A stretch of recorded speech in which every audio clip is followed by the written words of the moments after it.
అందరికీ హలో అండి. ఈ వీడియో వచ్చేసి బంగాళదుంప ఫ్రై, పొటాటో ఫ్రై చాలా రకాలుగా చేస్తుంటాం కదా. మనకి చాలాసార్లు గిన్నెకి అతుక్కుపోతూ ఉంటుంది పొటాటో ఫ్రై చేస్తే. నాన్ స్టిక్ ప్యాన్ అయితే ఏమవ్వదు, కానీ మామూలుగా మనం స్టీలు, అల్యూమినియం అలా వండుతుంటే గిన్నెకి అతుక్కుపోతూ ఉంటుంది కదా. అలా కాకుండా ఇలా పొడి పొడిగా రావాలంటే ఎలా చేయాలో చూద్దాము. ఇంకా కొంచెం ఆయిల్ అయితే ఎక్కువ పడుతుందండి ఈ రెసిపీ చేయడానికి. ముందుగా పొటాటోస్ని ఇలా చిన్న ముక్కలుగా కట్ చేయాలి, తొక్క తీసేసి. ఒకసారి కడిగి నీళ్ళన్నీ వార్చేయండి. ఇప్పుడు స్టవ్ పైన గిన్నె పెట్టేసి ఒక 2 గరిటెల దాకా నూనె వేయాలి.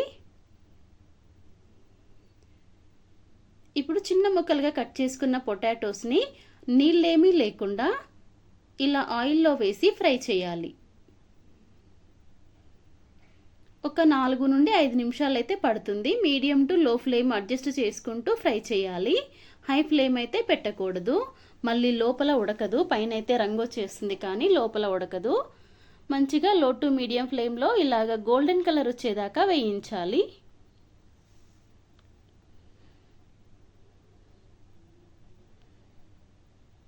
ఇలాగే మిగతా పొటాటో ముక్కలన్నీ కూడా మంచిగా ఫ్రై చేయాలి. ఇంకా ఈ పొటాటో ఫ్రైకి కొంచెం ఆయిల్ అయితే ఎక్కువ పడుతుంది, ముందే చెప్పాను కదా. ఇంకా అన్నీ ఫ్రై అయిన తర్వాత ఈ నూనె మొత్తం తీసేసి జస్ట్ 1 టేబుల్ స్పూన్ నూనె మాత్రం తీసుకోవాలి కర్రీ చేయడానికి. కడాయిలో నూనె మొత్తం తీసేయండి. ఇప్పుడు నూనె వేడెక్కిన తర్వాత 1/2 టీ స్పూన్ ఆవాలు వేసి చిటపటమన్నాక ఉల్లిపాయ ముక్కలు వేయాలి. ఉల్లిపాయ వద్దు అనుకున్న వాళ్ళు స్కిప్ చేయొచ్చండి, ఏం పర్వాలేదు.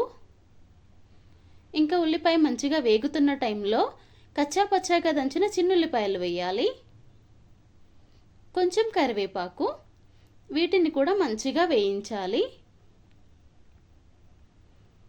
ఇవన్నీ బాగా వేగిన తర్వాత వేయించి పెట్టుకున్నాం కదా బంగాళాదుంప ముక్కలు, ఈ పొటాటో ముక్కలన్నీ కూడా కడాయిలో వేసేసి రుచికి సరిపోను ఉప్పు కారం వేయాలి. నేనైతే 1 టేబుల్ స్పూన్ కారము, 1/2 టీ స్పూన్ పసుపు, 1 టీ స్పూన్ ఉప్పు, 1 టీ స్పూన్ ధనియాల పొడి, 1/2 టీ స్పూన్ జీలకర్ర పొడి, ఇంకా ఇవన్నీ వేసేసి ఒక 4 లేదా 5 నిమిషాల పాటు గ్యాప్ ఇచ్చుకుంటూ కలపాలి. సిమ్లో పెట్టుకోండి మంట. కాస్త జాగ్రత్తగా కలపాలి. ఇంకా పొటాటో మొత్తం చిదురు అవ్వకుండా నీట్గా కలుపుకున్నామంటే ముక్కలు అనేవి మనకి తునిగిపోకుండా అలాగే ఉంటాయి. ఇంకా రసము, పప్పుచారు, ఊరికే రైస్తో అయినా తినేయొచ్చు, చపాతీతో కానీ బాగుంటుంది టేస్ట్ అయితే. ఇంతే అండి, పొటాటో ఫ్రై అయితే రెడీ అయిపోయింది. చివర్లో కావాలంటే గరం మసాలా కానీ కొత్తిమీర ఆకుంటే కొత్తిమీర కానీ వేసి స్టవ్ ఆఫ్ చేసుకోండి. ఈ వీడియో నచ్చితే ప్లీజ్ లైక్ చేయండి, ప్లీజ్ సబ్స్క్రైబ్ చేసుకోండి. Thanks for watching.